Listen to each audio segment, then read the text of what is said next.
Hi guys, আজকে একটি বিষয় নিয়ে টপিক নিয়ে কথা বলব। টপিকটা হচ্ছে যে ইউটিউবের চ্যানেলে যখন আমরা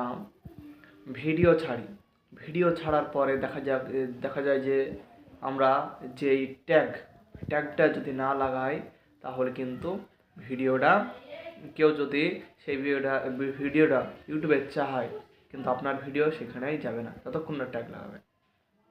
চলেন ট্যাগটা কী করে লাগাতে হয় সেই বিষয়ে আমরা জানি, বিস্তারিত দেখা যাচ্ছে। চলুন কী করে লাগাতে হয়। চলুন আপনি আপনার হোম পেজে আসুন। আসার পরে আপনার ইউটিউব স্টুডিওটাকে ওপেন করতে হবে। ওপেন করবেন, ওপেন করার পরে এইরকম একটা ইন্টারফেস আসবে। আসার পরে দেখতে পাচ্ছেন যে আপনি আর এই দিকে চলে আসবেন। চলে আসার পরে আপনার যে ভিডিওটা ট্যাগ লাগাতে চান সেই ভিডিওটা টিপবেন। টিপার পরে দেখতে পাচ্ছেন ওখানে পেন্সিল আইকন আছে, আইকনে টিপবেন। টিপার পরে দেখতে পাচ্ছেন যে নিচে একদম নিচে ওখানে লেখা আছে যে ট্যাগ ট্যাগ ট্যাগ লেখা আছে। ওই ট্যাগটা ক্লিক করে এইরকম একটা ইন্টারফেসে চলে আসবেন।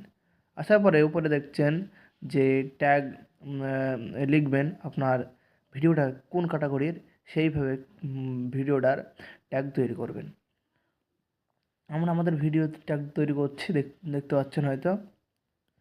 দেখেন ফ্রিচার্জ অ্যাপের বা ইত্যাদি ইত্যাদি আমাদের যে ভিডিওটা আছে সেই ভিডিওটার ট্যাগ তৈরি করছি। দেখুন আমাদের মতন আমরা ট্যাগ বসিয়ে নিচ্ছি। আপনারাও আপনাদের মতন ট্যাগ বসিয়ে নিয়ে নেবেন, দিয়ে বাইরে চলে আসবেন। বাইরে আসার পরে দেখতে পাচ্ছেন ওখানে সেভ বাটনে ক্লিক করবেন। আপনার ট্যাগ লাগানো হয়ে গেছে।